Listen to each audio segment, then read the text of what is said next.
আসসালামু আলাইকুম প্রিয় দর্শক, এখন আমি রয়েছি ঝাউগাছের যে বন, সেই বনের পাশে এবং সমুদ্র সৈকতের পাশে এবং এই যে বালুর চর রয়েছে, সেই বালুর চরে আমরা এখন যাচ্ছি সামনের দিক।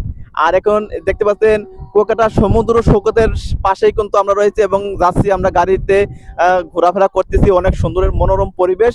এই পরিবেশে আপনারা সবাই আসতে পারবেন। এই দেশের সারা বাংলাদেশের ভিতরে যে কোনো ডিস্ট্রিক্ট থেকে আপনারা এই কুয়াকাটায় আসতে পারবেন, এসে কিন্তু আপনার পরিবার নিয়ে এখানে ঘুরতে পারবেন এবং থাকতে পারবেন। এখানে থাকার ব্যবস্থাও কিন্তু রয়েছে, আপনারা সবাই আসতে পারবেন। প্রিয় বন্ধুরা, আপনারা দেখতে পাচ্ছেন এখানে ঝাউ গাছের যে বন, সেই বনটি কিন্তু দেখা যাচ্ছে। এখানে একটু পরেই কিন্তু অনেক পানি হয়ে যাবে। এখন দেখতে পাচ্ছেন পানি নাই, তারপরেও কিন্তু একটু পরে আবার পানি দেখা যাবে। প্রিয় বন্ধুরা, সেই আমরা ঝাউ গাছের বাগান কিন্তু দেখতে পাচ্ছি এবং বালুর চর আমরা দেখতে পাচ্ছি কুয়াকাটা সমুদ্র সৈকতের পাশেই কিন্তু দেখতে পাচ্ছেন এই যে আমাদের কুয়াকাটা যে সমুদ্র সৈকত, সেই সৈকত কিন্তু আমরা এখানে দেখতে পাচ্ছি। এখানে শুধু সমুদ্র, পানি আর পানি। আর এই সমুদ্র সৈকতের উপরে বালুর চরের কিন্তু চর পড়েছে। এই চরটা কিন্তু অনেক সুন্দর এবং দেখতে পাচ্ছেন দোলনা কত সুন্দর, কিন্তু দোলনা কিন্তু এখানে বেঁধে রেখেছে মানুষকে সেবা দেওয়ার জন্য, মানুষের আনন্দ এবং উপভোগ করার জন্য, আনন্দ উল্লাস করার জন্য। প্রিয় বন্ধুরা, আপনারা দেখতে পাচ্ছেন এখানে আরেকটি গাড়ি রয়েছে।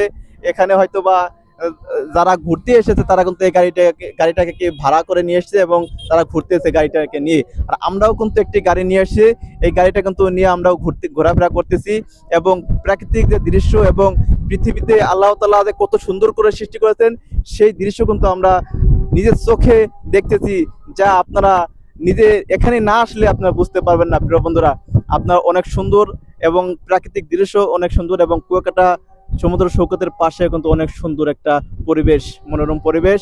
আপনারা এখানে সবাই আসতে পারবেন।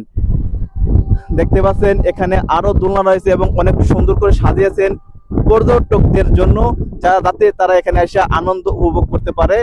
তার জন্য কিন্তু তারা এখানে সুন্দর সুন্দর ব্যবস্থা করে রেখেছে। প্রিয় বন্ধুরা, আপনারা দেখতে পাচ্ছেন অনেক সুন্দর, অনেক সুন্দর সুন্দর কিন্তু পর্যটকরা রয়েছে এবং আনন্দ উপভোগ করতেছে। আপনারা দেখতে পাচ্ছেন, আনন্দ উপভোগ করতেছেন, দেখতে পাচ্ছেন প্রিয় বন্ধুরা।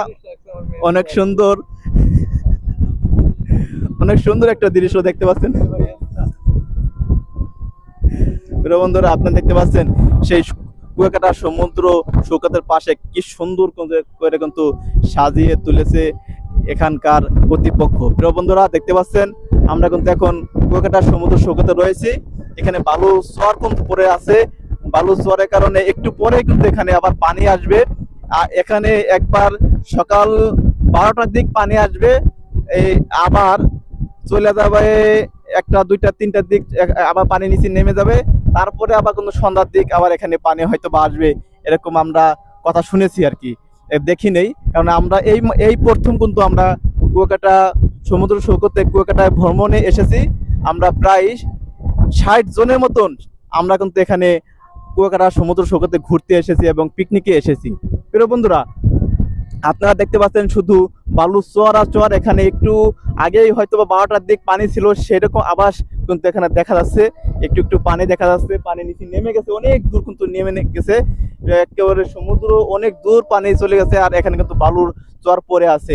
হয়তোবা আবার হয়তোবা দেখবেন এখানে আবার পানি চলে আসবে। তার পাশে কিন্তু বন জঙ্গল রয়েছে। প্রিয় বন্ধুরা, আপনারা দেখতে পাচ্ছেন অনেক সুন্দর একটা প্রাকৃতিক দৃশ্য। এই দৃশ্য দেখার জন্য আপনারা এবং লেবুর চরে আমরা আবার চলে এসেছি। কিন্তু দেখতে পাচ্ছেন এখানে লেবুর চর আর প্রাকৃতিক কত সুন্দর দৃশ্য। এখানে বালুর মাঠটা কিন্তু অনেক সুন্দর। এখানে কিন্তু ফুটবল খেলা যায়। এখানে হয়তো বা ফুটবল টিম থাকলে তারা কিন্তু এখানে ফুটবল খেলায় তো মনের সুখে এবং আনন্দে।